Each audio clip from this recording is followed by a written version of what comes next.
Question of the Week from the Naked Scientists.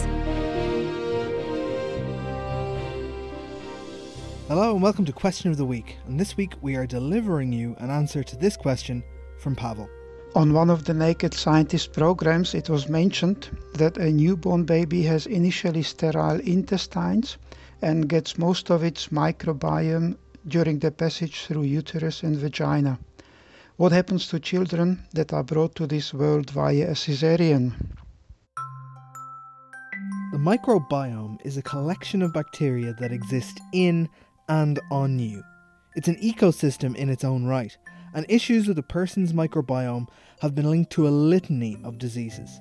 So it's important, if we can, to put the best foot forward. So what happens to the microbiome during a caesarean section? We reached out to Peter Brocklehurst from the University of Birmingham for an answer. It depends on whether the waters around the baby are intact or broken at the time of the caesarean section. If the caesarean section is done after the waters around the baby are broken, whether this is in labour or before labour starts, then bacteria from the mother's vagina can reach the baby and be present in the baby's gut at the time of the caesarean section. We believe that the longer the waters are broken, the more likely the varieties of bacteria in these babies will resemble those of a baby born vaginally. When the mother's water breaks, the fluid-filled sac in the womb, called the amniotic sac, ruptures, and that usually happens at the start of labour, but not always with the caesarean section.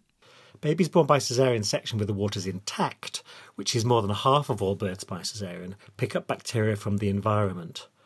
This can include the mother's skin, the midwife's hands, any instruments used after the birth, such as oxygen masks if the baby needs help breathing, and other hospital surfaces that the baby or anyone handling the baby may come into contact with.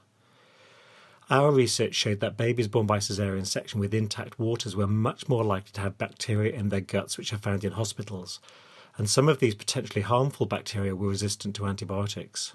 Sometimes a caesarean section is a medical necessity, but there are many reasons a mother may choose to have one, both medical and personal, and these reasons are totally valid.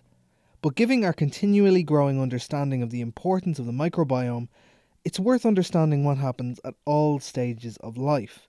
We don't yet know what this means for babies in the long term. Once babies start feeding and being exposed to all sorts of other bacteria as they get older, the types of bacteria babies have in their guts changes and becomes more similar. But even after 6 months, we still found more potentially harmful antibiotic-resistant bacteria in the guts of babies born by caesarean section. Thank you, Peter, for doing the labour in bringing us that answer. Next week, we're looking into this question, which has been getting on Matt's nerves. Do all humans have the same number of nerve endings on their skin? And if so, do those of us who are bigger, either taller or fatter, have the same sensitivity of a given area of skin reduced? So what do you think? You can email chris@thenakedscientist.com, find us on Facebook, tweet @nakedscientists, or join in the debate on the forum. That's thenakedscientist.com/forum. Thank you for listening, and until next time, goodbye.